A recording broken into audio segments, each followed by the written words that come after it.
زوار شاہ کی بہنیں اور بہنوئی تو اپنی طرف سے نہال کو مار کے دفنا بھی چکے ہیں، لیکن انہیں کیا پتا کہ نہال نہ صرف زندہ ہے بلکہ ڈائن بن کے بہت جلد ان سب کی زندگی میں واپس آنے والی ہے اور ان سب کو ایک ایک کر کے ختم کرنے والی ہے۔ فی الحال تو یہ سب بہت خوش ہوتے ہیں کہ ہمارے راستے کا ایک کانٹا تو نکل چکا، اب بس نہال کے بچے کو اور شباب کو ٹھکانے لگانا ہے، جس کے بعد زوار شاہ کی ساری دولت جائیداد پہ ہم اور ہمارے بچے عیاشی کریں گے۔ اب فوزیہ عامر ذکیہ اور اس کے شوہر کو پکا کرنے کے لیے کہتی ہے کہ یہ راز ہم چاروں کے درمیان رہنا چاہیے، اگر کسی ایک نے بھی غداری کی تو یاد رکھنا کہ سب کے سب مارے جائیں گے، جبکہ دوسری طرف ذکیہ اپنی بہن فوزیہ سے کہتی ہے کہ اگر شباب نے نہال کا پتہ کرنے کی کوشش کی، جس پہ فوزیہ کہتی ہے کہ تم پاگل ہو گئی ہو، شباب تو اس نہال کو زوار شاہ کے پاس بھٹکنے بھی نہیں دے گی، اس کی تو اب خود بھی یہی کوشش ہوگی کہ نہال کبھی سامنے نہ آئے۔ اب ان لوگوں کو یہ تو نہیں پتا نا کہ شباب بھی ان کے راز سے واقف ہے۔ البتہ یہ الگ بات ہے کہ وہ دل ہی دل میں بہت خوش ہے کہ وہ خود بھی نہال سے چھٹکارا چاہتی تھی، کیونکہ اسے تو یہی لگنے لگا تھا جیسے زوار شاہ کے دل میں نہال کے لیے جگہ بن رہی ہے، اور پھر یہ ڈر الگ تھا کہ کہیں زوار شاہ اس بچے کی وجہ سے ترس کھا کے نہال کو اس گھر میں رکھنے کا فیصلہ نہ کر لیں۔ تبھی وہ سوچتی ہے کہ اگرچہ کام تو دشمنوں نے کیا ہے لیکن میرا تو بھلا ہی ہوا ہے۔ فی الحال تو وہ چپ ہے، لیکن ہو سکتا ہے آگے چل کے وہ ان لوگوں کو اس بات پر بلیک میل کرے۔ فی الحال تو وہ اپنی جنت میں بہت خوش ہے کہ زوار شاہ بھی ہے اور اس کے پاس اولاد کی نعمت بھی ہے۔ بہرحال شباب کو جب یاد آتا ہے کہ نہال نے مرنے سے پہلے فوزیہ اور ذکیہ کی منتیں کرتے ہوئے کہا تھا کہ سائی نے مجھ سے وعدہ کیا تھا کہ وہ مجھے میرے بیٹے کے ساتھ رہنے دیں گے، تبھی وہ زوار شاہ کو ایک دن اچانک پوچھ ہی لیتی ہے کہ زوار شاہ، اس دن وہ لڑکی آخر ہمارے گھر کیوں آئی تھی؟ زوار شاہ شباب سے نظریں چرانے لگتا ہے اور جان بوجھ کے یوں شو کراتا ہے کہ مجھے پتہ ہی نہیں تم کس کی اور کیا بات کر رہی ہو، جبکہ زوار شاہ کے دل و دماغ میں بھی نہال گھومتی رہتی ہے کہ اس دن کے بعد نہ تو نہال نے کانٹیکٹ کرنے کی کوشش کی، نہ ہی اس کی کوئی خیر خبر ہے۔ اگر میں اس کی خیر خبر لینے کے لیے کسی کو بھیجتا بھی ہوں اور شباب کو پتہ چل جاتا ہے تو یقیناً شباب مجھ سے ناراض ہو جائے گی۔ بہرحال شباب کہتی ہے کہ آپ کو اچھے سے پتہ ہے میں نہال کی بات کر رہی ہوں، جس پہ زوار شاہ کہتا ہے شباب، میری زندگی میں سب سے زیادہ امپورٹنٹ تم ہو اور میرا بیٹا حنین شاہ ہے۔ میں اس لڑکی کو یکسر فراموش کر چکا ہوں اور میں تم سے بھی یہی درخواست کرتا ہوں کہ آج کے بعد اس کا تذکرہ ہم دونوں کے درمیان کبھی نہ ہو۔ تو شباب ہنستے ہوئے زوار شاہ کو گلے لگاتی ہے اور حنین شاہ کی طرف دیکھ کے کہتی ہے کہ اس پھول کے آنے سے پورا گھر مہک رہا ہے، سب کچھ بدل گیا ہے اور آپ تو پہلے سے بھی زیادہ اچھے ہو گئے ہیں زوار شاہ۔ ادھر گورکن جب دیکھتا ہے کہ یہ لڑکی ابھی زندہ ہے تو وہ اللہ سے توبہ کرتا ہے کہ میں کتنا بڑا گناہ کرنے جا رہا تھا، ایک زندہ انسان کو دفنانے جا رہا تھا۔ بہرحال وہ کسی کو بھی یہ سب نہیں بتاتا کیونکہ موقع کی نزاکت کو سمجھ چکا ہے کہ کسی دیرینہ دشمنی کی وجہ سے یہ سب لوگ اس لڑکی کو مارنا چاہتے ہیں۔ چپ کر کے اسے اپنے گھر لے جاتا ہے اور نیکسٹ ڈے وہی گائناکالوجسٹ ڈاکٹر قبرستان اپنی بیٹی کی قبر پہ پھول چڑھانے جاتا ہے، جس کے پاس زوار شاہ اور شباب بچے کے علاج کے لیے جاتے تھے۔ اب گورکن نہال کو اسی ڈاکٹر کے حوالے کرتا ہے اور اسے ساتھ ہی یہ بھی تاکید کر دیتا ہے کہ ڈاکٹر صاحب، اگر اس لڑکی کے بارے میں اس کے ورثاء کو پتہ چلا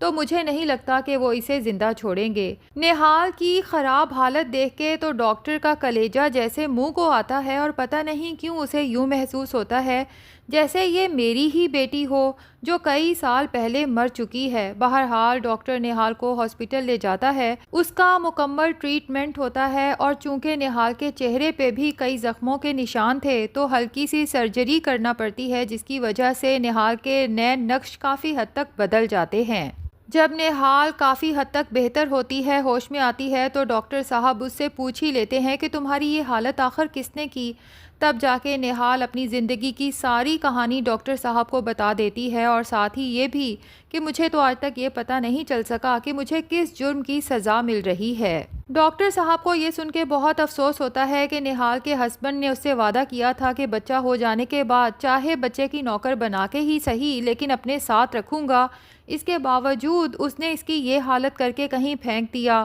تو نہال سے پوچھ ہی لیتا ہے کہ کون تھا وہ ظالم انسان، کیا نام ہے تمہارے شوہر کا، جس پہ نہال بتاتی ہے کہ میرے شوہر کا نام زوار شاہ ہے۔ تو ڈاکٹر اچانک چونک پڑتا ہے، زوار شاہ؟ وہ ایسا بھی کر سکتا ہے، اتنا سنگ دل بھی ہو سکتا ہے؟ یہ تو میں نے کبھی سوچا بھی نہیں تھا۔ لیکن اب ڈاکٹر کی تمام تر ہمدردی نہال کے ساتھ ہے اور اس سے پوچھتا ہے کہ اب تم کیا چاہتی ہو؟ میں تمہارے ماں باپ کو یہاں بلواؤں؟ جس پہ نہال ڈاکٹر صاحب کی منت کرتی ہے کہ میں ان سب کے لیے مر چکی ہوں اور میں اب اپنے ساتھ کی گئی ناانصافی کا بدلہ لینا چاہتی ہوں، ان سب کو ایک ایک کر کے اپنے ہاتھوں سے مارنا چاہتی ہوں اور صرف اپنے بچے کو واپس حاصل کرنا چاہتی ہوں، کیونکہ میری زندگی میں کبھی کوئی خوشی نہیں رہی۔ اگر ایک خوشی تھی تو وہ میرا ہونے والا بیٹا تھا، جو اس ظالم دنیا نے میرے ہوش میں آنے سے پہلے ہی مجھ سے چھین لی۔ ادھر زوار شاہ کے بیٹے حنین شاہ کی طبیعت خراب ہوتی ہے تو شباب کہتی ہے ہمیں اسے ڈاکٹر کے پاس لے کے جانا چاہیے۔ اب وہ اپنے اسی فیملی ڈاکٹر کے پاس آتے ہیں۔ ڈاکٹر پوچھ ہی لیتا ہے کہ اس کی ماں کہاں ہے، جس پہ شباب اور زوار شاہ دونوں کہتے ہیں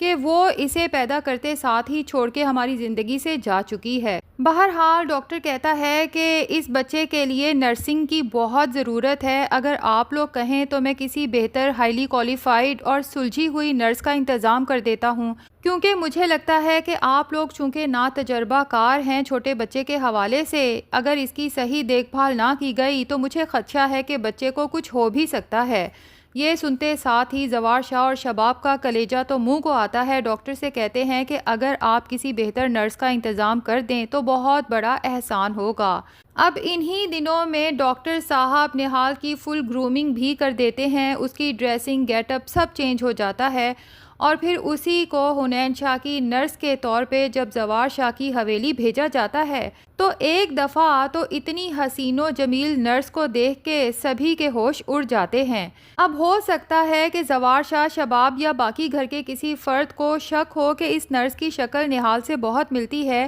لیکن چونکہ شباب اور فوزیہ، ذکیہ اور ان کے شوہر تو اچھے سے جانتے ہیں کہ نہال نہ صرف مر چکی ہے بلکہ دفنائی بھی جا چکی ہے، تو وہ تو کبھی قبر سے واپس نہیں آ سکتی۔